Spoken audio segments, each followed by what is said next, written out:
आज की मुलाकात कार्यक्रम में आप सभी का स्वागत है, अभिनंदन है। आज का मुद्दा अहम है और पिछले सप्ताह की तरह चुनावों को लिए है। आप सभी जानते हैं कि चुनाव की घोषणा कर दी गई है। 19 मई को हिमाचल प्रदेश में चुनाव होगा और 23 को परिणाम घोषित किए जाएंगे। ये जो तमाम प्रक्रिया है, इसके पीछे जो हिमाचल प्रदेश चुनाव विभाग है उसकी बहुत अहम भूमिका रहती है।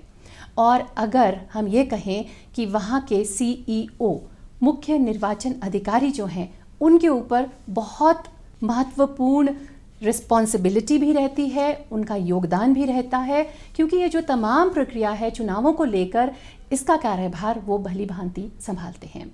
तो आज बहुत हर्ष का विषय है कि हमारे साथ हैं हिमाचल प्रदेश निर्वाचन विभाग के CEO साहब श्री दिवेश कुमार जी। तो आपकी मुलाकात करवाते हैं इनसे। महोदय, आपका स्वागत है, अभिनंदन है कार्यक्रम में।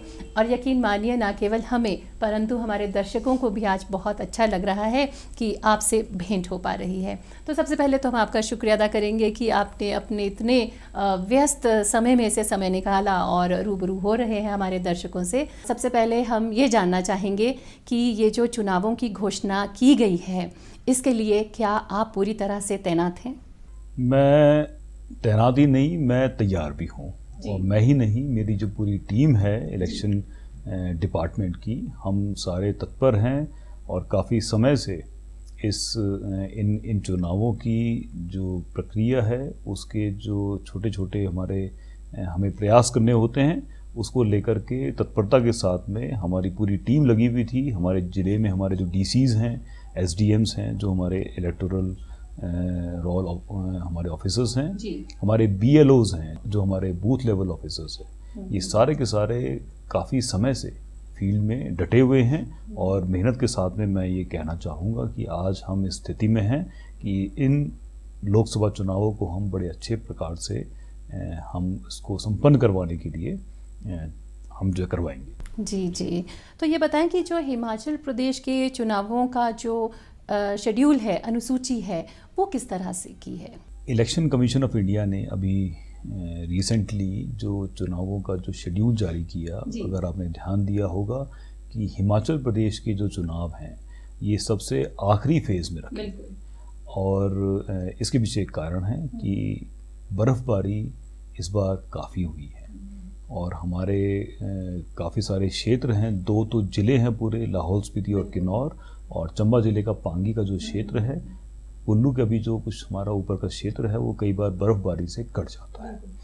इसको ध्यान में रखते हुए, इन इलाकों में रहने वाले लोगों की सुविधा को ध्यान में रखते हुए, प्रशासन जो हमारा है उसकी सुविधा को ध्यान में रखते हुए चुनाव आयोग ने ये निर्णय लिया कि हम आखिरी फेज़ में हिमाचल प्रदेश का जो चुनाव है वो हम करेंगे। और मैं यहाँ पर आपके समक्ष कुछ महत्वपूर्ण जो तिथियाँ हैं उनको मैं बयान करना चाहूँगा कि जो हिमाचल प्रदेश चुनाव, लोकसभा चुनाव, इसकी जो अधिसूचना है ये 22 अप्रैल को जारी की जाएगी। नॉमिनेशन, दैट इज़ नाम निर्देशन, इसकी जो अंतिम तिथि है ये 29 अप्रैल को होगी। 30 अप्रैल को हम स्क्रूटनी करेंगे, जितने भी हमें नॉमिनेशंस एक्सेप्ट हमें मिलेंगे। मैं यहाँ पर शुरू में ये भी आपको बताना चाहूँगा कि 4 लोकसभा सीटें हैं। हाँ, 4 सीटें जी। तो 4 रिटर्निंग ऑफिसर्स हैं जो कि हमारे जिला, जो हमारे DC मंडी हैं, DC शिमला, DC कांगड़ा और DC हमीरपुर। तो 30 तारीख को स्क्रूटनी के उपरांत हम विड्रॉल के लिए 2 मई तक इंतज़ार करेंगे। और उसके उपरांत जो हमारे कैंडिडेट्स मैदान में रहते हैं ये अपनी कैंपेन करेंगे और 19 मई को हिमाचल प्रदेश में वोट डाले जाएंगे। मतगणना सारी सीटों की एक साथ 23 मई को की जाएगी और 27 मई को सारा इलेक्शन प्रोसेस जो है वो संपन्न माना जाएगा। तो देखिए, हमारे दर्शकों को हो सकता है कहीं जहन में ये बात थी कि हिमाचल प्रदेश में इतनी देर से क्यों चुनाव होंगे। तो ये बहुत अच्छी बात है, आपने बिल्कुल ये स्पष्ट कर दिया कि कारण यहाँ की जो भौगोलिक परिस्थितियाँ हैं, मौसम ख़राब रहा है और जो हमारे दूर दराज के क्षेत्र हैं वहाँ भी अच्छी तरह से चुनावों का ये जो प्रक्रिया है, चुनाव अच्छी तरह से हो सके, इसका जो मेन रीज़न है, मुख्य कारण यही है। तो अब बात करते हैं हम कि जो चुनावी दायरा है हिमाचल प्रदेश का, वो किस तरह का है इस समय?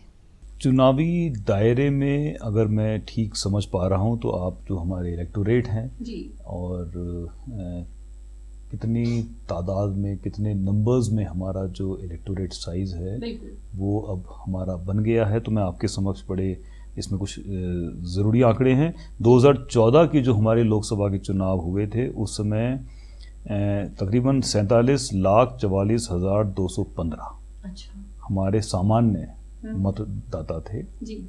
इनके अलावा सर्विस वोटर्स भी होते हैं, वो हमारे जवान जो आर्मी में या जो पैरामिलिट्री फोर्सेस में बाहर तैनात होते हैं, उनकी संख्या 65,856 थी। अच्छा। ये आंकड़ा 2017 के विधानसभा चुनावों में बढ़ करके 49,88,367 सामान्य मतदाता और सर्विस वोटर्स हमारे 37,574 हो गए थे जी। और इस बार जो कि हमारा इस बार के चुनाव है, इस बार ये आंकड़े बढ़ करके 50,96,869 सामान्य जनरल इलेक्टोरेट हमारी है और जो सर्विस वोटर्स हैं वो 62,131 हैं। कुल मिला के मैं आपको एक आंकड़ा दे देता हूं कि इस बार जो हमारे कुल मिला के 51,59,000 हमारे कुल मतदाता होंगे, which includes both general as well as service voters. यही कह सकते हैं कि इन सभी को संभालना ही कहेंगे, क्योंकि जहाँ पर ये लोग हैं, जहाँ रह रहे हैं, वहाँ पर चुनाव होंगे, जहाँ चुनाव होंगे वहाँ पर आपको बहुत सी चीज़ों का ध्यान भी रखना है। परंतु आपसे ये जानना चाहेंगे देवेश कुमार जी कि जिन्होंने अभी तक पंजीकरण नहीं करवाया है, जो वोट डालना चाहते हैं या कोई युवा होते हैं, उनको बहुत देर से इंतज़ार होती है कि हम 18 वर्ष के हो जाएंगे, तो जब 18 वर्ष के होंगे तो हम वोट डालेंगे, परंतु अनभिज्ञ है कि जाएं कहाँ, किस तरह से हमारा वोट बन सकता है। तो क्या रजिस्ट्रेशन अभी भी संभव है? यहाँ पर मैं ये स्पष्ट करना चाहूँगा कि आपने कहा हमें वोटर्स को संभालना होता है, मैं थोड़ा सा उसमें अपने मेरा मत भिन्न है। हम संभालने के लिए नहीं है, हम सेवा करने के लिए। क्या बात है। और हमारा यहाँ पर दायित्व है कि हम एक मतदाता को इस प्रकार से फैसिलिटेट करें कि उसको वो बड़े आराम से अपना वोट अपने निकटवर्ती बूथ पे जाकर के डाल। This can come only from a CEO। तो हम बहुत अच्छा है कि आज इस कार्यक्रम में हम आपसे ही बात कर रहे हैं, क्योंकि जो ये दायित्व आप अपना निभा रहे हैं और समझ रहे हैं, तो ये केवल आप नहीं कह रहे, परंतु आपके जो तमाम अधिकारी हैं और आपका विभाग में जो एक व्यक्ति कार्यरत है, शायद उसकी भी सोच यही है आज। आप बिल्कुल दुरुस्त कह रहे हैं और मैं दोबारा कहना चाहूँगा कि हम सेवा के लिए हैं और हम पूरा प्रयत्न कर रहे हैं कि हमारा एक भी मतदाता उसको ऐसा महसूस ना हो कि वो वोट डालने से वंचित रह जाएगा या रह गया या उसे कोई कष्ट हुआ। ये हमारा प्रथम हमारा प्रयास रहेगा। दूसरा जो आपने प्रश्न किया कि क्या वोट अभी भी बन सकते हैं, बिल्कुल बन सकते हैं। मैं यहाँ पर ये स्पष्ट करना चाहूँगा कि एक फॉर्म नंबर 6 होता है जिसके माध्यम से नए वोटर्स बनते हैं। ये प्रक्रिया निरंतर तौर पर जारी है जी। लेकिन चूँकि इलेक्शंस हमारे नज़दीक आ रहे हैं और इसमें हमारा जो मैं यहाँ पर स्पष्ट कर दूं कि 19 अप्रैल तक जो फॉर्म 6 भर करके हमें प्राप्त हो जाएंगे, उनका निर्णय 10 दिन के अंदर हमारा जो field level booth level officer है वो मौके पर जाकर के पड़ताल करके उन वोटों को वो फाइनल करता है। तो 29 अप्रैल तक हम फाइनल ऑर्डर कर देंगे, यानी कि 19 अप्रैल तक जो मिल जाएंगे। 19 अप्रैल तक नए फॉर्म 6 कोई भी व्यक्ति ले सकता है। हाँ, वो भर के हमें दे सकता है और हम उसको वोट जो है वो 29 अप्रैल के पहले बना के दे देंगे।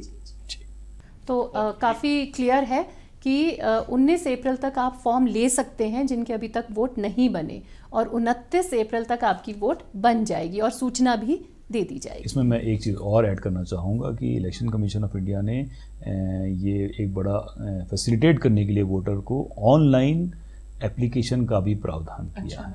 तो कोई भी नया वोटर जो अपना वोट बनाना चाहता है वो ऑनलाइन भी अप्लाई कर सकता है और अपने जो डिटेल्स हैं, जो डॉक्यूमेंट्स हैं, उनको वो स्कैन करके अपलोड कर सकता है। उसे स्वयं आने की ज़रूरत नहीं है। तो जो हमारा बूथ लेवल ऑफिसर है वो स्वयं सारे डॉक्यूमेंट्स को ले करके उसके घर पे आएगा, इन्वेस्टिगेट करेगा और वोट बन के उसको दे दिया जाएगा। ये तो बहुत अच्छा है कि घर तक आप पहुंच रहे हैं और ताकि कोई भी ना छूटे, वोट सभी का बन पाए। अब बात करते हैं इलेक्शन टाइम की। जो इलेक्शन बूथ्स हैं वो किस तरह से स्थापित किए जा रहे हैं विभाग द्वारा, और वहाँ पर जो कार्यकर्ता हैं किस तरह से डिप्यूट होंगे वो? इलेक्शन कमीशन ऑफ इंडिया की जो गाइडलाइंस हैं उसके आधार पे एक संख्या निर्धारित है कि उस संख्या से ऊपर के अगर इलेक्टर्स किसी एरिया में होते हैं तो हम एडिशनल बूथ बनाते हैं। अच्छा। ये संख्या तकरीबन 1200 वोटर्स के आसपास की होती है। इससे कम हम चाहते हैं कि इससे कम वोटर्स हों पर पोलिंग बूथ। आबादी लगातार बढ़ती रहती है अपनी स्पीड से। तो इन इलेक्शंस में हिमाचल प्रदेश में हमने 7,723 पोलिंग बूथों के माध्यम से हमने वोट डलवाने का प्रबंध किया है। 7,723। तो इलेक्शन ड्यूटी भी बहुत लोगों की लगेगी। बिल्कुल ठीक कह रहे हैं आप। इसमें एक पर पोलिंग बूथ एक प्रिसाइडिंग ऑफिसर और 3 पोलिंग ऑफिसर्स की तैनाती होगी। अच्छा। और कुल मिला के मैं कहूँगा कि अगर हम पोलिंग स्टाफ की बात करें तो 30,892 अच्छा हमारे जो अधिकारी कर्मचारी हैं इनकी ड्यूटी लगेगी इसमें। और इनके अलावा इनको फैसिलिटेट करने के लिए, थोड़ा मॉनिटरिंग करने के लिए हम सेक्टर ऑफिसर्स और सेक्टर मजिस्ट्रेट्स भी तैनात करते हैं। तो इनकी संख्या भी 1,462 होगी। तो कुल मिला के आप देख लीजिए तकरीबन 32-33 हज़ार कर्मचारियों और अधिकारियों की नियुक्ति रहेगी। जी जी जी। तो ये भी एक आपके विभाग के ऊपर बहुत बड़ी दायित्व है कि वो भी निर्धारित करना किसकी ड्यूटी कहाँ लगनी है, और फिर मॉनिटरिंग निरंतर उनका चलती रहेगी। जैसा कि आपने पहले जिक्र किया कि क्योंकि बर्फ़बारी बहुत रही है हिमाचल प्रदेश में, मौसम ख़राब रहा है, और हमारे बहुत से ऐसे ट्राइबल रीजन्स हैं, पर्वतीय क्षेत्र हैं जहां अभी तक भी बर्फ़ है और वहां पे सड़कें साफ़ होने में काफ़ी समय लग रहा है। परंतु फिर भी सड़कें साफ़ भी हो जाएं, बर्फ़ पिघल भी जाए, परंतु आप मानेंगे कि भौगोलिक परिस्थिति फिर भी काफ़ी कठिनाइयों भरी है। वहाँ तक पहुँचना, कुछ ऐसे क्षेत्र हैं जो हमारे ट्राइबल रीजन्स हैं कि पहुँचना बहुत आसान नहीं है। तो ऐसे में आप कैसे ये सब संभव कर पा रहे हैं कि आपको पोलिंग बूथ्स भी स्थापित करने हैं समय से पहले, और अपने जो वर्कर्स हैं, कार्यकर्ता हैं, उनको भी वहाँ तक पहुँचना है सब तैयारियों के लिए, तो कैसे ये सब संभव हो रहा है? देखिए, हिमाचल प्रदेश में ट्रेडिशनली अगर आप पिछले चुनावों के आंकड़े देखेंगे तब भी मई के महीने में हम चुनाव कराते रहे हैं जी। और हमारे जो विभिन्न विभाग हैं जी। डेवलपमेंटल जो हमारे विभाग है, जैसे PWD है, IPH है, HPSCB है, इनके साथ में हम बड़े क्लोज कोऑर्डिनेशन के साथ काम कर रहे हैं। पीछे कुछ दिनों पहले हमने चीफ सेक्रेटरी साहब की अध्यक्षता में एक बैठक भी करवाई थी जिसमें कि सभी विभागों के सचिव मौजूद थे और हमने फीडबैक भी लिया। हमने DCs के साथ भी वीडियो कॉन्फ्रेंसिंग करी है और हमने ये पाया है कि सभी विभाग मुस्तैदी के साथ अपने काम पे लगे हुए हैं। और इवन जो हमारे जो हाई पासेस हैं जैसे कि रोहतांग है, जलोड़ी है, यहाँ पर भी हमने जो हमारे BRO है उसके साथ में हमारी बैठक हो चुकी है। अच्छा। और जो मैं अभी आज रिपोर्ट ले रहा था, अगर हम लाहौल स्पीति की बात करें तो गुलाबा से आगे हम पहुंच चुके हैं। अच्छा। तो हम प्रयासरत हैं और लाहौल के लिए तो हम इवन जो रोहतांग टनल है इसका भी इस्तेमाल करने के लिए हमारी बात हो चुकी है BRO के साथ में। अच्छा। और जो स्टेट हेलीकॉप्टर है उसका भी इस्तेमाल हो सकता है। अब बात आती है वैली के अंदर की, चाहे पांगी वैली है, लाहौल वैली है या हमारा किन्नौर है। वैली के अंदर हमारा जो पब्लिक वर्क्स विभाग है उन्होंने हमें एश्योर किया है कि maximum second week of April तक मैक्सिमम ये सारी जो इंटरनल रोड्स हैं उनको खोल करके तैयार कर दिया जाएगा। और इसके लिए उन्होंने इवन जो हमारा जो भी धन का प्रावधान करना है फील्ड एजेंसीज के लिए, इनको ही नहीं, हमारे जो पोलिंग बूथ्स हैं उनकी कनेक्टिविटी के लिए बहुत सारे ऐसे रूरल पाथ्स हैं। अच्छा। जिनको कि ग्रामीण जो हमारा विकास विभाग है वो मेंटेन करता है, वो बनाता है। उनको भी तकरीबन 1-1 लाख रुपए के हिसाब से सारे ही हमारे जो पोलिंग बूथ्स वगैरह हैं उनके लिए काफ़ी धन दे दिया गया है इन पास को रिस्टोर करने के लिए। पानी और बिजली दोनों के लिए हमारी तैयारी पूर्ण है और पोलिंग बूथ वाइज डीसीज ने रिव्यू कर लिया है। तो मैं समझता हूँ कि हम जिस तेज़ी से और जिस मेहनत से प्रयास कर रहे हैं, हमारे सारे पोलिंग बूथ्स समय से पहले स्थापित भी होंगे, हमारी पार्टीज़ भी पहुँचेंगी और हम वोट भी डलवा पाएंगे। क्या बात है, एक आप बधाई के पात्र हैं कि जिसको कहते हैं कि दूरदर्शिता आपने रखी है और अभी से आप ये सब चीज़ों को ध्यान में रखते हुए आगे बढ़ चुके हैं, हम तो यही कहेंगे। बात आती है खर्चे की। जब इतने लार्ज स्केल पर तैयारियां हो रही हैं और उस समय भी ये सब अकम्प्लिश किया जाएगा, पूर्ण रूप में सभी सामने आएगा, तो इसके पीछे एक बहुत खर्चा भी इन्वॉल्व रहता है। वो किस तरह से संभव कर पा रहे हैं आप, और क्या कोई टीम बनाई है, कोई कमेटी है उसकी, और किस तरह से डिस्ट्रीब्यूशन कहें या उसके ऊपर भी एक निगरानी रखने के लिए कोई ऐसे इंतज़ाम क्या किए गए? 2 प्रकार के खर्चे हैं। एक खर्चा जो सरकार ने इस पूरे इलेक्शन को कंडक्ट करने में खर्च करना है जी। वो आंकड़ा तकरीबन 72 करोड़ का है। 72 करोड़, ये मैं आपके ध्यान में ले आता हूँ। ये पूरे का, ये इस बार हिमाचल प्रदेश पूरे चुनावों को एकम्प्लिश कराने का है तकरीबन।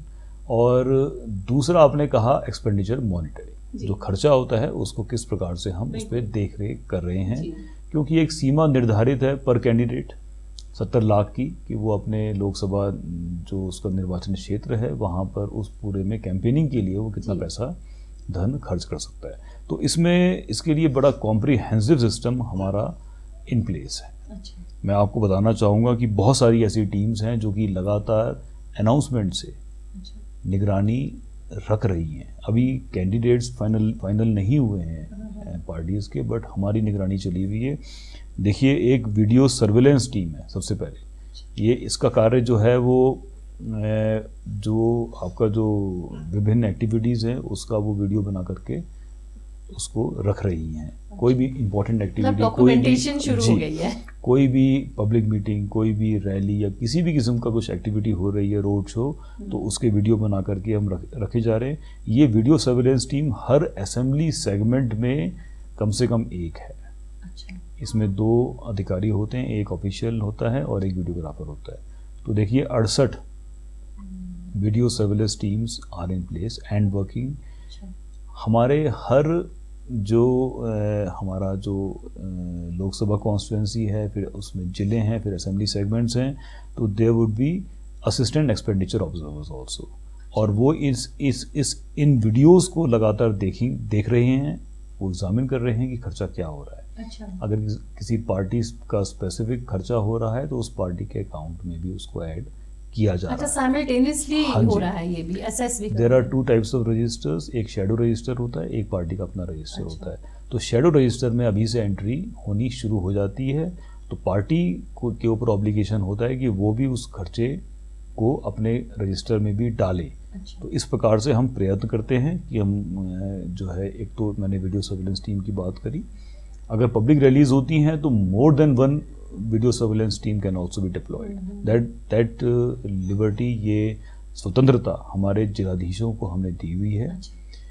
इसी प्रकार से एक वीडियो व्यूइंग टीम है। अच्छा। जो वीडियो बन रहे हैं उनको देखने के लिए एक टीम अलग से, हर असेंबली सेगमेंट में एक वीडियो व्यूइंग टीम है जो कि देख रही है, और अगर कुछ महत्वपूर्ण आंकड़े, कुछ महत्वपूर्ण डेटा है तो वो डीसीज को वो इन्फॉर्म करते हैं।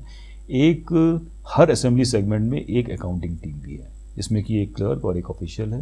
वो अकाउंट्स को मेंटेन कर रहे हैं, अकाउंट्स के ऊपर नज़र रख रहे हैं। जो पार्टी के अकाउंट्स हैं वो कैसे अकाउंट्स पेश कर रहे हैं, और जो शेडो रजिस्टर में जो खर्चा आ रहा है उसको किस प्रकार से अकाउंट फॉर करना है। और इसमें मैं कहना चाहूँगा कि अकाउंट में जिनका एक्सपीरियंस है वही अधिकारी कर्मचारी इन अकाउंटिंग टीम्स के पार्ट हैं। हर जिले में एक media certification and monitoring committee है हर जिले में। इसका जो पर्पस है कि मीडिया में पार्टीज़ और कैंडिडेट्स कुछ अपने प्रचार प्रसार के लिए सामग्री वो जब वो करना चाहते हैं, कोई बैनर लगाना चाहता है, कोई वीडियो रिलीज करना चाहता है, कोई कैंपेनिंग है, तो वो that has to be scrutinized upfront. वो पहले इस MCMC जो मीडिया सर्टिफिकेशन कमेटी है उसके पास वो पेश करेंगे उस सारे डेटा को। यहाँ से जब वो फाइनल होगा तभी वो आगे पब्लिश करने की इजाज़त होगी। इसका पर्पस ये है कि एक एथिकल किस्म की कैंपेन हो और स्लैंडर या दूसरे किस्म के ओछे लांछन या, है ना, अपना कुछ कोड होता है वो भी, उस पर भी ध्यान दिया जा सके, मॉडल कोड का ध्यान रखें जी, कि जैसे चाहे टेलीकास्ट है, ब्रॉडकास्ट है या प्रिंट है, तीनों के लिए ही जब वो एड्स जाएं तो आपके माध्यम से उसमें एक सर्टिफिकेशन हो।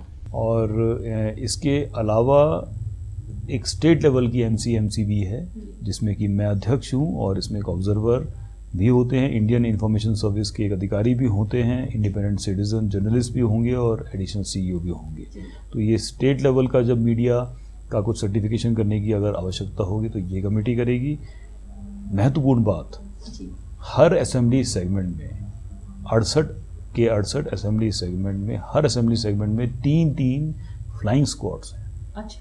ये गाड़ियों पर सवार हमारे अधिकारी कर्मचारी हैं। इसमें जो एक तो सीनियर एग्जीक्यूटिव मजिस्ट्रेट होता है, एक सीनियर पुलिस ऑफिसर होता है और 3 से 4 आर्म्ड पुलिस पर्सनल भी होगा और एक वीडियोग्राफर भी होगा। इनका कार्य ये है कि अगर कहीं पर कुछ इलीगल कैश ट्रांजैक्शंस हो रहे हैं, लिकर का डिस्ट्रीब्यूशन हो रहा है या और भी किसी भी किस्म का मॉडल कोड की उल्लंघना हो रही है तो उसको ये रोकते हैं। इनको एक गाड़ी दी जाती है, एक मोबाइल फ़ोन, एक वीडियो कैमरा और पंचनामा के जो डॉक्यूमेंट्स हैं इन केस ऑफ सीजर, वो डॉक्यूमेंट्स भी इनको प्रोवाइडेड हैं। तो हर असेंबली सेगमेंट में 3 हमारे जो फ्लाइंग स्क्वाड्स हैं ऑलरेडी घूम रहे हैं। ऑलरेडी जिस दिन से अनाउंसमेंट हुआ है ये गाड़ियाँ मूव कर रही हैं और हमें इसकी पूरी नज़र लगातार हमें इसकी रिपोर्ट्स आ रही हैं। जी।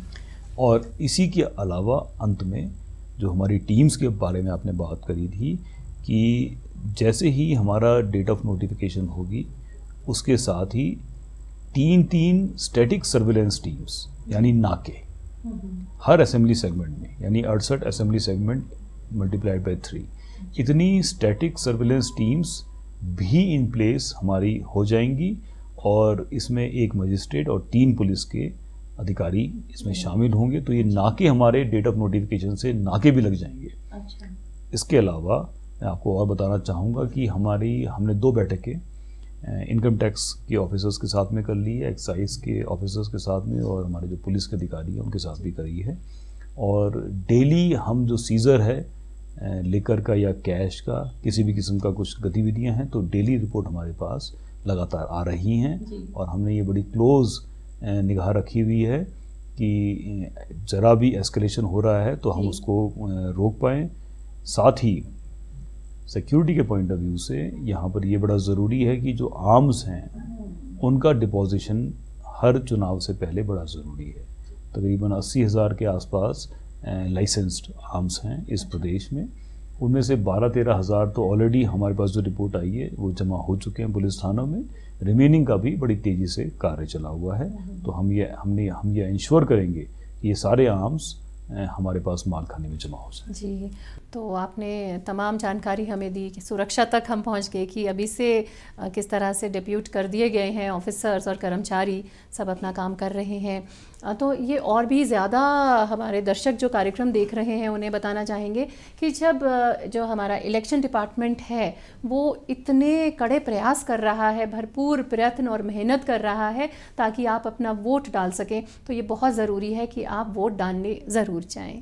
तो देवेश कुमार जी ये बताएं कि जिस दिन हम वोट डालेंगे क्या उसका वेबकास्ट होगा लाइव?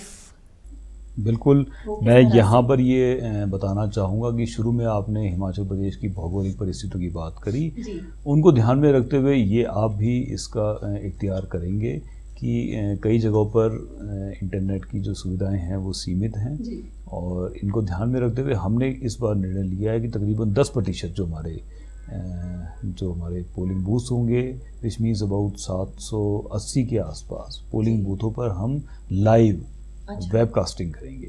इसके लिए हमने ये कार्य भारत संचार निगम लिमिटेड BSNL को ये कार्य दिया है और ये इसके लिंक्स वगैरह भी हम बहुत जल्दी ही मीडिया के सामने हम पेश करेंगे कि किस प्रकार से इस वेबकास्ट को देखना है। मैं एक आम जनता की जानकारी के लिए थोड़ा सा और बताना चाहूँगा कि इलेक्शन कमीशन ने सी विजिल के नाम से एक ऐप भी लॉन्च किया है। और ये it is a short form of citizen vision, which means कि जो हमारे आम नागरिक हैं किस प्रकार से मॉडल कोड की अगर कहीं भी उल्लंघना हो रही है तो उसको उसका वीडियो या फोटोग्राफ खींच करके इस ऐप पे अपलोड कर सकते हैं। हमारा ये दायित्व है, हमारे ये आदेश हैं कि ऐसी किसी भी सूचना के अपलोड होने के 100 मिनट के अंदर, 100 minutes we have to respond and we have to post what action has been taken। तो ये बड़ा महत्वपूर्ण है। इसके अलावा हमारा जो एक दूसरा ऐप है जो कि वोटर्स की सूचना के बारे में है कि अगर वोटर्स चाहें तो अपने एपिक कार्ड के डिटेल्स वो उस ऐप के माध्यम से ढूंढ सकते हैं। अगर अपना नाम भी डालेंगे तो भी उनका एपिक कार्ड के सारे डिटेल्स आ जाएंगे। तो ये 2 बड़े महत्वपूर्ण ऐप्स हैं जो मैं कहूँगा कि सभी लोग अपने डाउनलोड करें और इनका इस्तेमाल करें। आपने सिक्योरिटी के बारे में कहा था, उसमें एक चीज़ ऐड करनी बहुत ज़रूरी है कि कुल मिला के मैं कहूँगा कि 16,392 पुलिस और होमगार्ड के जवान तो तैनात होंगे ही। इसके अलावा 42 कंपनियां सेंट्रल पैरामिलिट्री फोर्सेस की भी तैनात होंगी इन इलेक्शंस। जी, तो ये तो बहुत अच्छी बात है कि आप हर तरह के इंतज़ाम, रजिस्ट्रेशन से लेकर सुरक्षा जो प्रावधान हैं उन पर भी आपने कड़ी नज़र रखी हुई है और सुचारू रूप से ये चुनाव संपन्न हो, इसके लिए आपके ये जो प्रयास हैं ये वाकई सराहनीय हैं और हम आपका बहुत बहुत धन्यवाद करते हैं कि आज आपने समय निकाला और रूबरू हुए आप हमारे दर्शकों से। और उम्मीद रहेगी कि आप जल्द ही फिर समय निकालें ताकि हम एक बार फिर आपकी मुलाकात करवा सकें हम अपने तमाम दर्शकों से। आपका बहुत बहुत धन्यवाद। एक मैं छोटी सी बात अपने जो हमारे सारे दर्शक हैं इन सभी से कहना चाहूँगा, इन पर्टिकुलर जो हमारे युवा मतदाता हैं कि हम, जैसा मैंने शुरू में कहा, हम आपकी सेवा में हाजिर हैं, बट हमारा प्रयास ये है, एक एथिकल वोटिंग होनी चाहिए, अपना वोट सोच समझ के डालें और लेकिन ज़रूर डालें। जिनके वोट नहीं बने हैं उन वोट्स को बनाने के लिए हमारा प्रोसेस निरंतर जारी है और हम चाहेंगे कि जो वोटिंग परसेंटेज है वो पिछली बार से आगे बढ़े, 65% से आगे बढ़े और सारे रिकॉर्ड तोड़ते हुए हम, हिमाचल प्रदेश वैसे भी इस देश का सिरमौर है, तो हम और आगे बढ़ें, ऐसा मेरा निवेदन है। जी, निसंदेह जिस तरह से आपकी तैयारियां हैं और आप प्रयासरत हैं और आपने कहीं भी कोई ढील नहीं छोड़ी है, तो हमारे जो तमाम जनता है, हमारे दर्शक विशेष रूप से जो हैं दूरदर्शन केंद्र शिमला के, इनके माध्यम से औरों को भी ये एक संदेश पहुंचेगा कि वोट ज़रूर डालें, लाजमी है आपका वोट, क्योंकि उसी से जो भारत देश है इसका भविष्य है उसका निर्माण होगा और निर्धारित होगा एक खुशहाल भविष्य। तो हम मुख्य रूप से आपका धन्यवाद करेंगे दिवेश कुमार जी कि आपने समय निकाला और हमारे दर्शकों से आप रूबरू हुए। इंतज़ार रहेगा कि आप एक बार फिर समय निकालें और हमारे व्यूअर्स से मिलें। बहरहाल आपने आज जो बातचीत की, इतने अहम जानकारी दी अपने दर्शकों को, इसके लिए हम आपका तहे दिल से शुक्रिया अदा करते हैं। नमस्कार।